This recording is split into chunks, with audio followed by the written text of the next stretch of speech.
History class 7th chapter number 3 Delhi के सुल्तान। हमने अध्याय 2 में देखा कि कावेरी डेल्टा जैसे क्षेत्र बड़े राज्यों के केंद्र बन गए थे।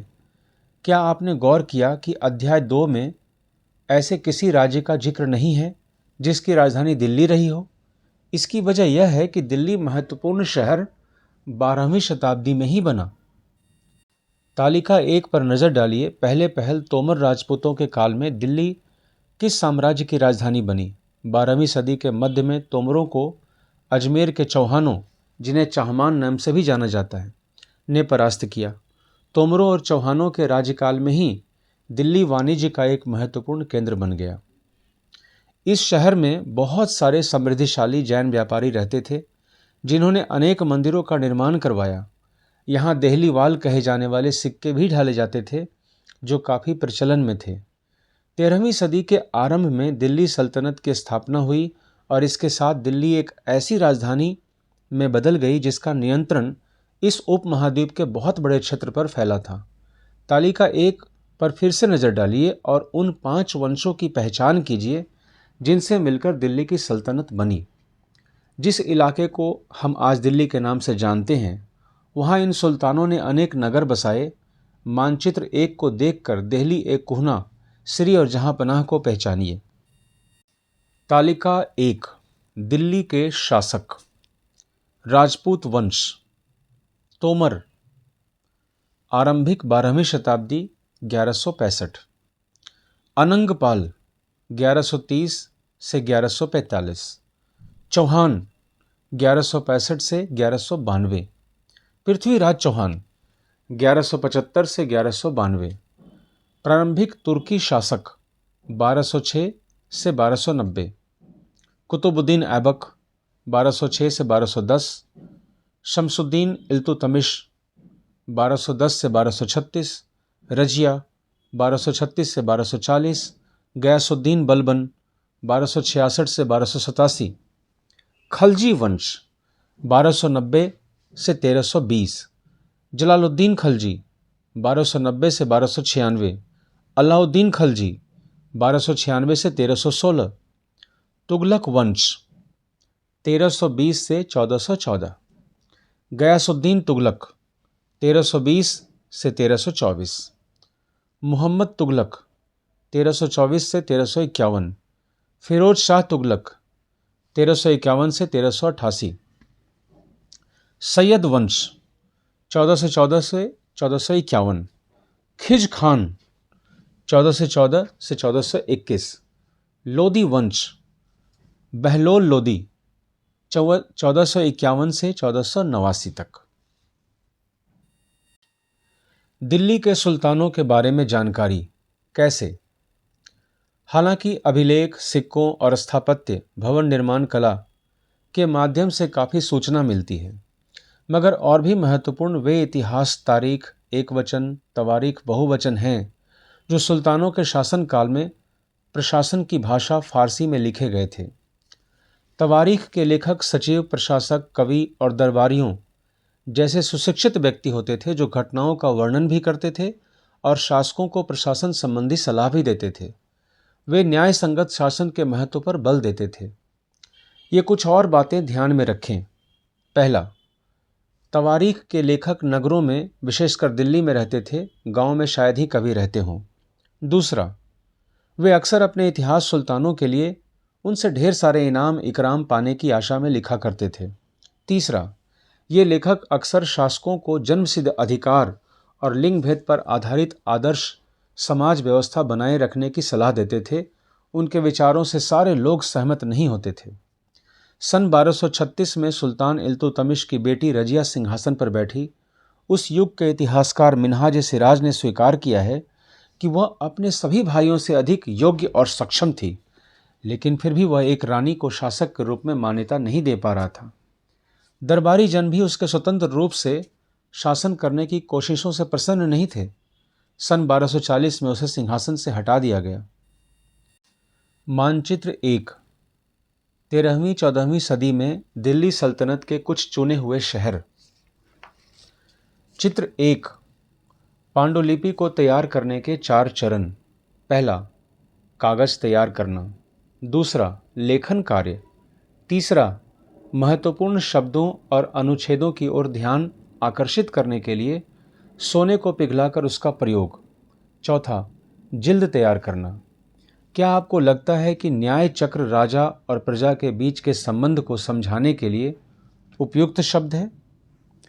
जन्म सिद्ध अधिकार। जन्म के आधार पर विशेषाधिकार का दावा। उदाहरण के लिए, लोग मानते थे कि कुलीन व्यक्तियों को कुछ खास परिवारों में जन्म लेने के कारण शासन करने का अधिकार विरासत में मिलता है। लिंग भेद।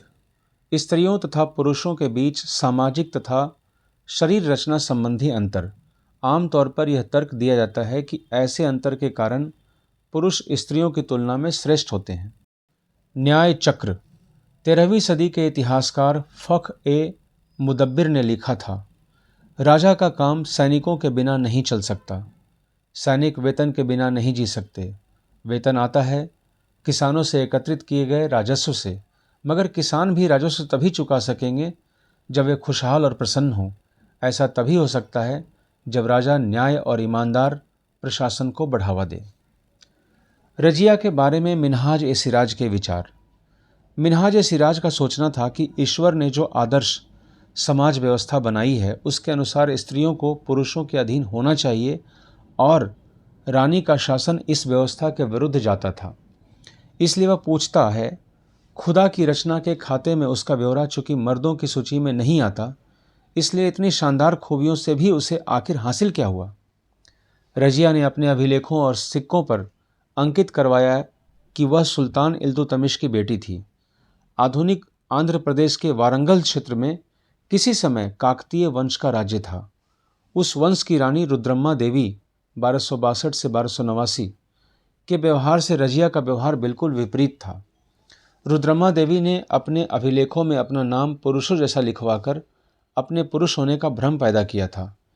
एक और महिला शासक थीं कश्मीर की रानी विद्या 980 से 1003। उनका नाम दीदी बड़ी बहन से निकला है। जाहिर है प्रजा ने अपने प्रिय रानी को यह स्नेह भरा संबोधन दिया होगा। मिन्हाज के विचार अपने शब्दों में व्यक्त कीजिए। क्या आपको लगता है कि रजिया के विचार भी यही थे? आपके अनुसार स्त्री के लिए शासक बनना इतना कठिन क्यों था? दिल्ली सल्तनत का विस्तार गैरिसन शहर से साम्राज्य तक। 13वीं शताब्दी के आरंभिक वर्षों में दिल्ली के सुल्तानों का शासन गैरिसनों, रक्षक सैनिकों की टुकड़ियों के निवास के लिए बने मजबूत किलेबंद शहरों से परे शायद ही कभी फैला हो। शहरों से संबंध, लेकिन उनसे दूर भीतरी प्रदेशों पर उनका नियंत्रण न के बराबर था और इसलिए उन्हें आवश्यक सामग्री, रसद आदि के लिए व्यापार, कर या लूट मार पर ही निर्भर रहना पड़ता था। दिल्ली से सुदूर बंगाल और सिंध के गैरिसन शहरों का नियंत्रण बहुत ही कठिन था। बगावत, युद्ध, यहाँ तक कि खराब मौसम से भी उनके संपर्क के नाजुक सूत्र छिन्न भिन्न हो जाते थे। शासन को अफगानिस्तान से आने वाले हमलावरों और उन सूबेदारों से बराबर चुनौती मिलती रहती थी जो जरा सी कमजोरी का आभास मिलते ही विद्रोह का झंडा खड़ा कर देते थे। इन चुनौतियों के चलते सल्तनत बड़ी मुश्किल से किसी तरह अपने आप को बचाए हुए थी। इसका संस्थापन गयासुद्दीन बलबन के शासनकाल में हुआ और इसका विस्तार अलाउद्दीन खलजी और मोहम्मद तुगलक के राज्यकाल में हुआ। सल्तनत के भीतरी सीमाओं में जो अभियान चले, उनका लक्ष्य था गैरिसन शहरों की पृष्ठभूमि में स्थित भीतरी क्षेत्रों की स्थिति को मजबूत करना।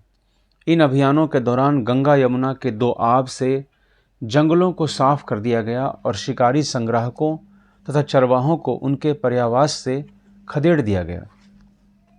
वह जमीन किसानों को दे दी गई और कृषि कार्य को प्रोत्साहन दिया गया। व्यापार मार्गों की सुरक्षा और क्षेत्रीय व्यापार की उन्नति के खातिर नए किले, गैरिसन शहर और शहर बनाए बसाए गए। दूसरा विस्तार सल्तनत के बाहरी सीमा पर हुआ। अलाउद्दीन खलजी के शासनकाल में दक्षिण भारत को लक्ष्य करके सैनिक अभियान शुरू हुए। देखें मानचित्र 3। और ये अभियान मोहम्मद तुगलक के समय में अपनी चरम सीमा पर पहुँचे। इन अभियानों में सल्तनत की सेनाओं ने हाथी, घोड़े, गुलाम और मूल्यवान धातुएं अपने कब्जे में ले लीं। दिल्ली सल्तनत की सेनाओं की शुरुआत अपेक्षाकृत कमज़ोर थी, मगर 150 वर्ष बाद मोहम्मद तुगलक के राज्यकाल के अंत तक इस उपमहाद्वीप का एक विशाल क्षेत्र इसके युद्ध अभियान के अंतर्गत आ चुका था। इसने शत्रुओं की सेनाओं को परास्त किया और शहरों पर कब्जा किया।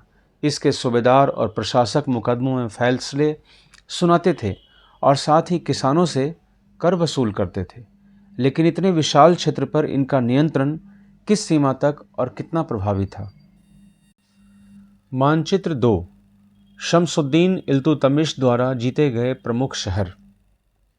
भीतरी प्रदेश, किसी शहर या बंदरगाह के आसपास के इलाके जो उस शहर के लिए वस्तुओं और सेवाओं की पूर्ति करे।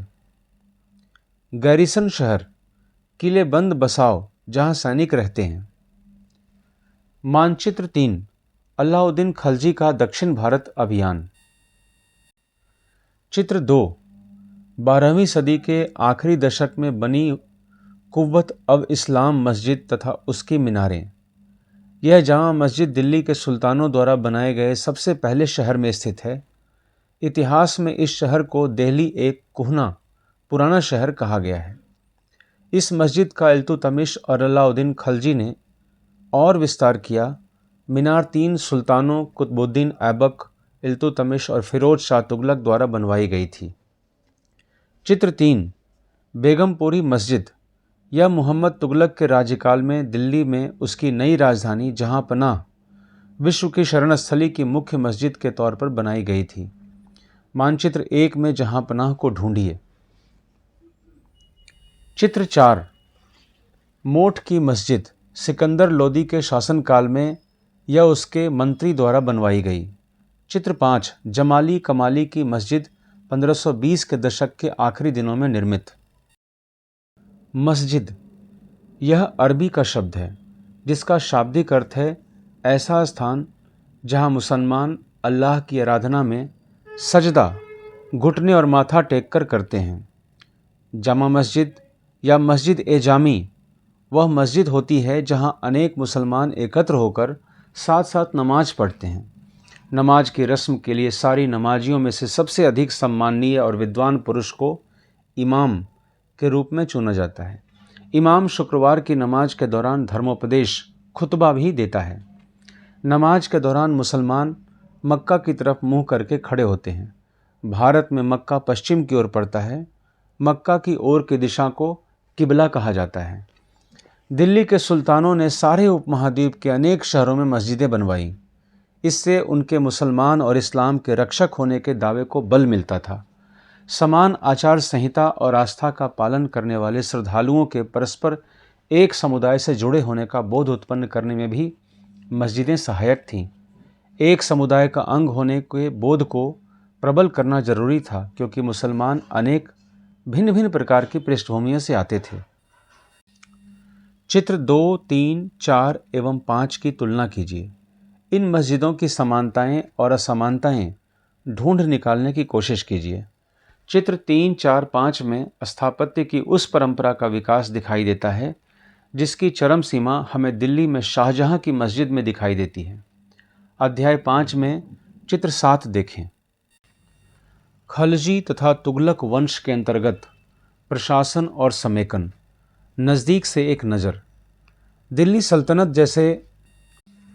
सल्तनत जैसे विशाल साम्राज्य के समेकन के लिए विश्वसनीय सूबेदारों तथा प्रशासकों की जरूरत थी।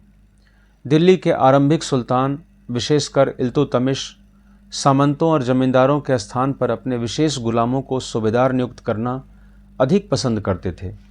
इन गुलामों को फारसी में बंदगां कहा जाता है तथा इन्हें सैनिक सेवा के लिए खरीदा जाता था। उन्हें राज्य के कुछ बहुत ही महत्वपूर्ण राजनीतिक पदों पर काम करने के लिए बड़ी सावधानी से प्रशिक्षित किया जाता था। वे चूँकि पूरी तरह अपने मालिक पर निर्भर होते थे, इसलिए सुल्तान भी विश्वास करके उन पर निर्भर हो सकते थे। खलजी तथा तुगलक शासक बंदगां का इस्तेमाल करते रहे और साथ ही अपने पर आश्रित निम्न वर्ग के लोगों को भी ऊंचे राजनीतिक पदों पर बिठाते रहे। ऐसे लोगों को सेनापति और सूबेदार जैसे पद दिए जाते थे, लेकिन इससे राजनीतिक अस्थिरता भी पैदा होने लगी। गुलाम और आश्रित अपने मालिकों और संरक्षकों के प्रति तो वफादार रहते थे, मगर उनके उत्तराधिकारियों के प्रति नहीं। नए सुल्तानों के अपने नौकर होते थे। फलस्वरूप किसी नए शासक के सिंहासन पर बैठते ही प्रायः नए और पुराने सरदारों के बीच टकराहट शुरू हो जाती थी। सुल्तानों द्वारा निचले तबके के लोगों को संरक्षण दिए जाने के कारण उच्च वर्ग के कई लोगों को गहरा धक्का भी लगता था और फारसी तवारीख के लेखकों ने निचले खानदान के लोगों को ऊंचे पद पर बैठाने के लिए दिल्ली के सुल्तानों की आलोचना भी की है।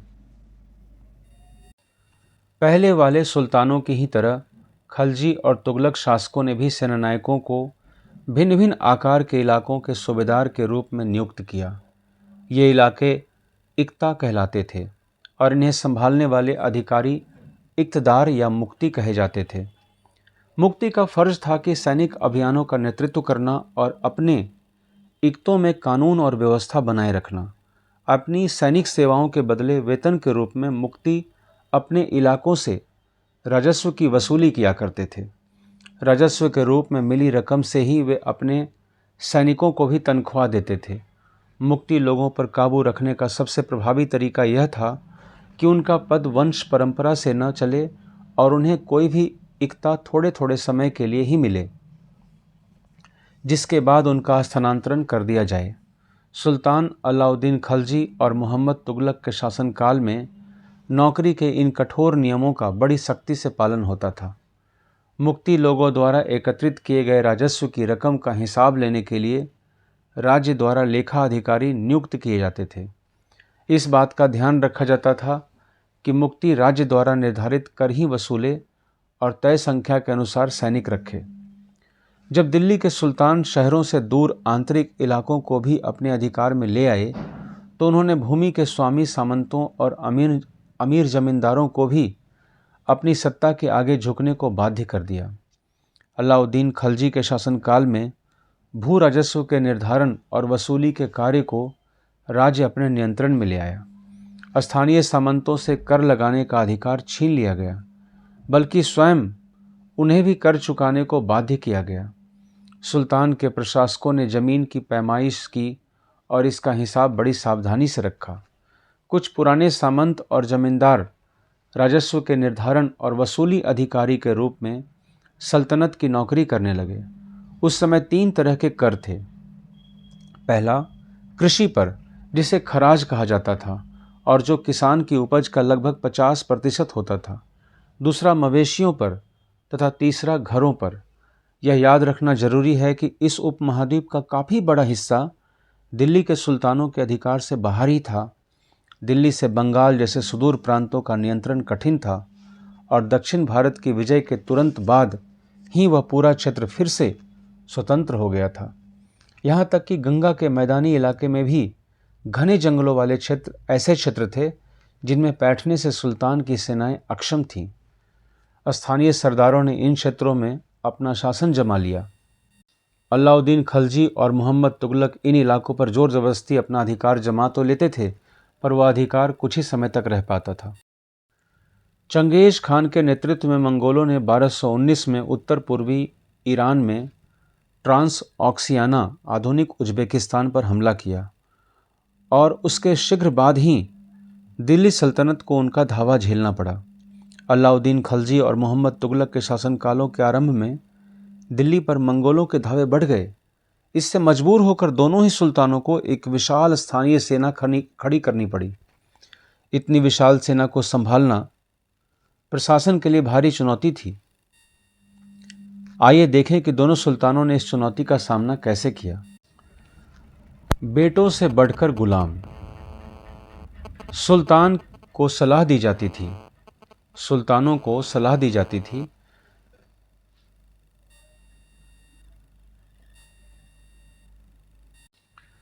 जिस गुलाम को हमने पाला पोसा और आगे बढ़ाया है उसकी हमें देखभाल करनी चाहिए, क्योंकि तकदीर अच्छी हो तभी पूरी ज़िंदगी में कभी कभी ही योग्य और अनुभवी गुलाम मिलता है। बुद्धिमानों का कहना है कि योग्य और अनुभवी गुलाम बेटे से भी बढ़कर होता है। क्या आपको गुलाम के बेटे से बढ़कर मानने का कोई कारण समझ में आता है? सुल्तान मोहम्मद तुगलक के अधिकारी जन। सुल्तान मोहम्मद तुगलक ने अजीज़ खुम्मार नामक कलाल शराब बनाने और बेचने वाला, फिरूज़ हज़ाम नामक नाई, मनका तब्बाख नामक बावर्ची और लड्ढा तथा पीरा नामक मालियों को ऊंचे प्रशासनिक पदों पर बैठाया था। 14वीं शताब्दी के मध्य के इतिहासकार जियाउद्दीन बर्नी ने इन नियुक्तियों का उल्लेख सुल्तान के राजनीतिक विवेक के नाश और शासन करने की अक्षमता के उदाहरणों के रूप में किया है। आपके ख्याल से बर्नी ने सुल्तान की आलोचना क्यों की थी? सरदार और उनकी किलेबंदी। अफ्रीकी देश मोरक्को से 14वीं सदी में भारत आए यात्री इब्न बतूता ने बतलाया है कि सरदार कभी कभी चट्टानी उबड़ खाबड़ पहाड़ी इलाकों में किले बनाकर रहते थे और कभी कभी बांस के झुरमुटों में। भारत में बांस पोला नहीं होता, यह बहुत बड़ा होता है। इसके अलग अलग हिस्से आपस में इस तरह से गुथे होते हैं कि उन पर आग का भी असर नहीं होता और वे कुल मिलाकर बहुत ही मजबूत होते हैं। सरदार इन जंगलों में रहते हैं जो इनके लिए किले की प्राचीर का काम देते हैं। इस दीवार के घेरे में ही उनके मवेशी और फसल रहते हैं। अंदर ही पानी भी उपलब्ध रहता है, अर्थात वहाँ एकत्रित हुआ वर्षा का जल। इसलिए उन्हें प्रबल बलशाली सेनाओं के बिना हराया नहीं जा सकता। ये सेनाएं जंगल में घुसकर खास तौर से तैयार किए गए औजारों से बांसों को काट डालती है। सरदारों की रक्षा व्यवस्था का वर्णन कीजिए। आश्रित, जो किसी अन्य व्यक्ति के संरक्षण में रहता हो, उस पर निर्भर हो। अलाउद्दीन खलजी और मोहम्मद तुगलक, दोनों की तुलना। दिल्ली पर 2 बार हमले हुए, 1299 1300 में और 302 303 में।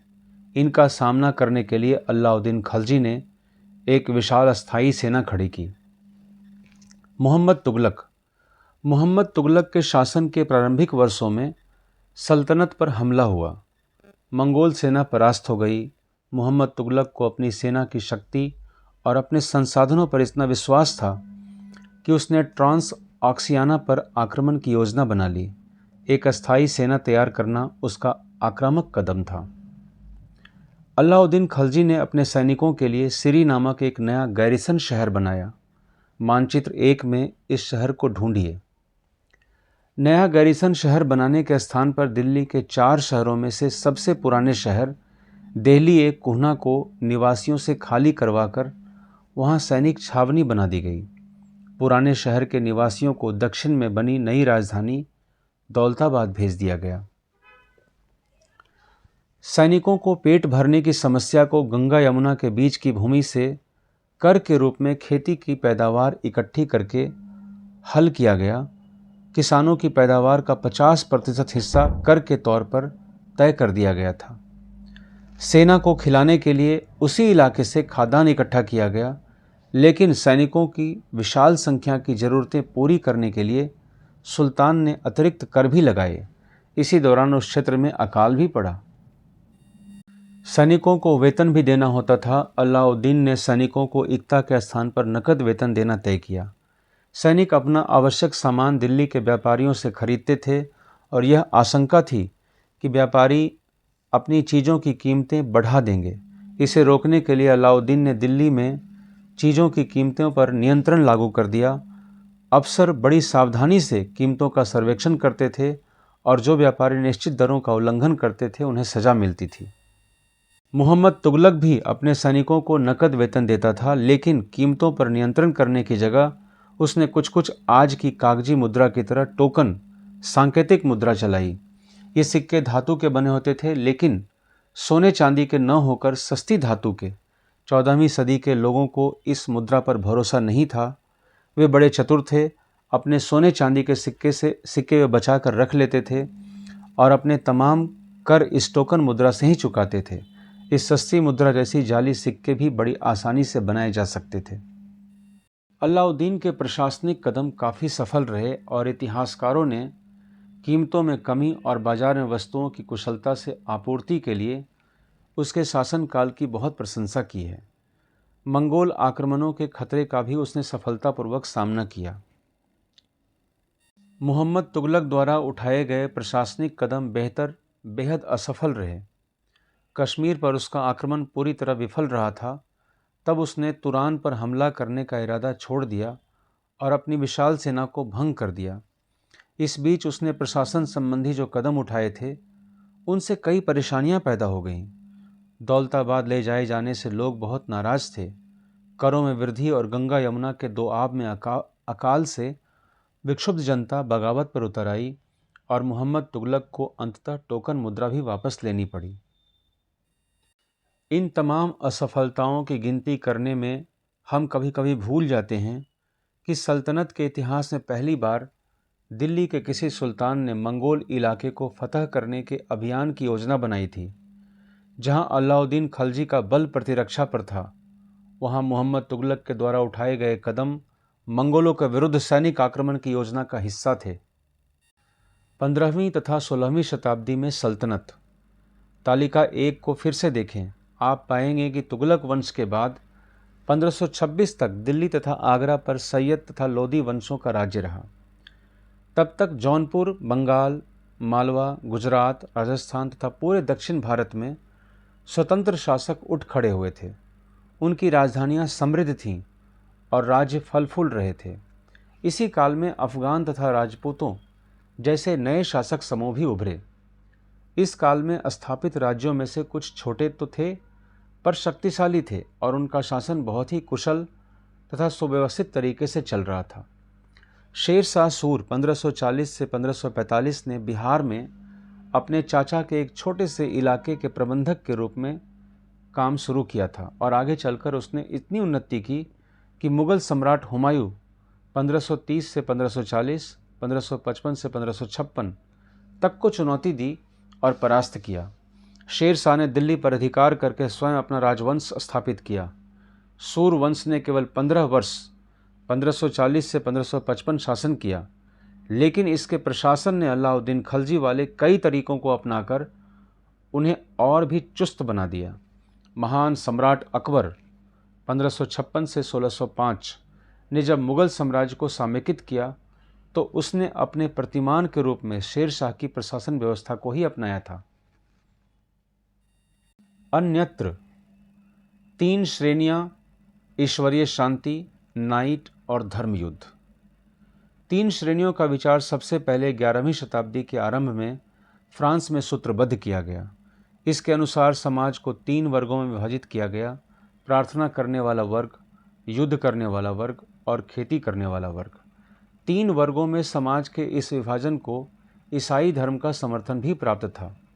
इस विभाजन से ईसाई धर्म को समाज में अपने प्रबल प्रभाव को और भी दृढ़ करने में सहायता मिलती थी। इसी विभाजन से योद्धाओं का एक नया समूह भी उभरा। इन योद्धाओं को नाइट कहा जाता था। ईसाई धर्म एक समूह को संरक्षण देता था और अपनी ईश्वरीय शांति की अवधारणा के प्रसार में इनका उपयोग करता था। नाइटों से अपेक्षा की जाती थी कि वे धर्म और ईश्वर की सेवा में समर्पित योद्धा रहें। कोशिश यह रहती थी कि इन योद्धाओं को आपसी लड़ाई भिड़ाई से विमुख करके उन मुसलमानों के विरुद्ध युद्ध करने भेज दिया जाए जिन्होंने यरूशलेम शहर पर कब्जा कर रखा था। इस प्रयत्न के परिणाम स्वरूप सैनिक अभियानों की एक श्रृंखला चली जिसे क्रूसेड धर्मयुद्ध कहा गया। ईश्वर तथा धर्म की सेवा में किए गए इन अभियानों ने नाइटों की हैसियत पूरी तरह बदल डाली। पहले इन नाइटों की गिनती कुलीनों में नहीं होती थी, मगर फ्रांस में 11वीं सदी के अंत तक और जर्मनी में उससे 1 सदी बाद इन योद्धाओं के दीनहीन अतीत को भुला दिया गया था। 12वीं सदी तक तो कुलीन वर्ग के लोग भी नाइट कहलाना चाहने लगे थे। कल्पना करें, आप अलाउद्दीन खलजी या मोहम्मद तुगलक के शासनकाल में एक किसान हैं और आप सुल्तान द्वारा लगाया गया कर नहीं चुका सकते। आप क्या करेंगे?